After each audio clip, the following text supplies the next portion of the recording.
ma arvan ka meie targa maja poolt ma tahaksin tänada kõiki Eesti inimesi ja ka väljapoolt inimesi, kes meid kuulama tulid ja meile oma tarkusi jagama tulid, sest meie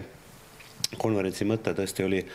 targad linnad ja kogukonnad ja teadmistepõhine areng Euroopas ja nagu me näeme, kuigi me ka oma targa maja teemat alustasime hoonest ja majast ja usutavasti saame nii-öelda juba Oliveri poolt rõõmustatud paneelidega kerkivasse majja ka nii-öelda Elioni korraliku kodujuhtimise näidiskeskuse püsti panna, aga sealt edasi tegelikult kogu see teema on tegelikult päris suur ja eks me keskkonda siin lähikuudel paneme oma fookused täpsemalt paika, aga me oleme tänaseks läbi käinud väga õpetliku huvitava protseduuri alates siis projekteerimisest läbi BIM-i ja selle ehitamise rakendades BIM-i kasutades, mis on osutunud väga keeruliseks jõudnud majja, mis praegu kerkib, suhteliselt passiivset tarkust on praegu näha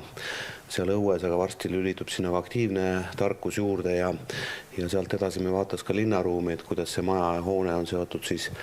linnas toimuvaga ja usutavasti Rakverest selline väike targa linna näidislinn kunagi ka tekib ja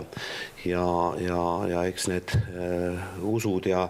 nii-öelda tõed lähevad järjest selgemaks, mida kõrgemale see maja kerkib ja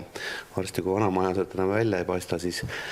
usutavasti ka see sisu, mis sinna majja tekib või see tarkus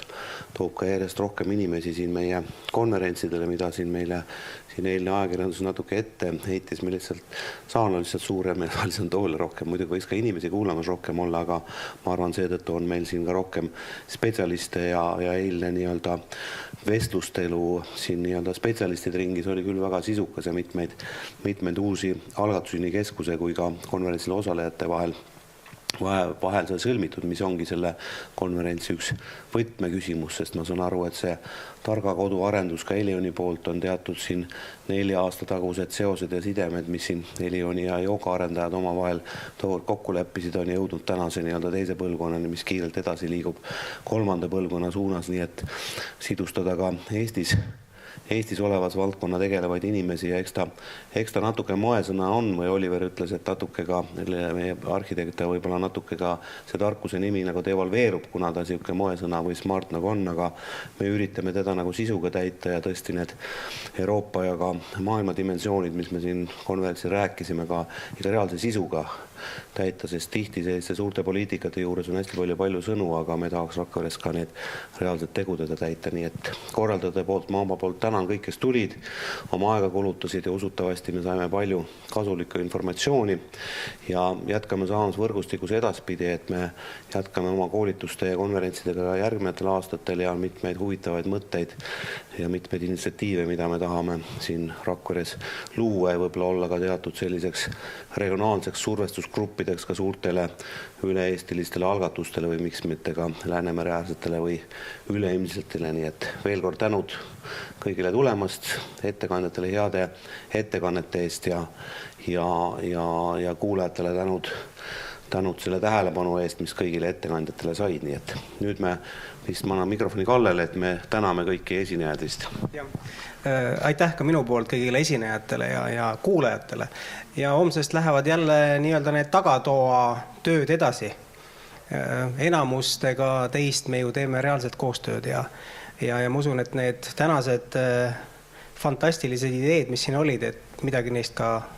ellu saab viidud. Aitäh kõigile, head koduteed ja tänastele viimase ploki esinejatele ka leivad kaasa. Ja mina tahaks tänada muidugi ka Indrekut, sest sa nii-öelda ikkagi Eesti ja Euroopa mõistes ikkagi nimega ja meie poolt väärtustatud uuriva ajakirjanikuna selle 2 päeva meiega veetsid ja usutavasti saatsid ka mõtteid oma erialatöös, et võib-olla ka Eesti Rahvusringhääling neid teemasid kuidagi nagu tõstab, sest tegelikult teemad ja valdkonnad on uued ja iga uus asi vajab sellist mõistlikku ja arukat populariseerimist ja kindlasti oli see modereerimine ka sulle suureks õppetunniks ja täname ka kindlasti meie tõlketiimi, kes meid ilusti siin lõpuni rõõmsalt vastu tõlkis ja oleme saanud tagasisidet kiitust, et tõlke kvaliteet olevat hea olnud. Et nii Eesti kui inglise pool on seda rõhutanud, nii et aitäh ka teile ja tõesti, nagu Kalle ütles, kõigile mõnusat turvalist sihukest varatalvist koduteed ja ilusat saabuvat jõulu- ja advendiaega ja vaatame siis, kuidas siis Eestimaa siis lisaks targale majale meie laudades tekitatud kuuse siin vastu võtab, et eks see tekitab ka kindlasti meil väikses Eestis assotsiatsiooni, aga ilusat jõulu ja saabuvat jõulu- ja aastavahetust teile ka omalt poolt.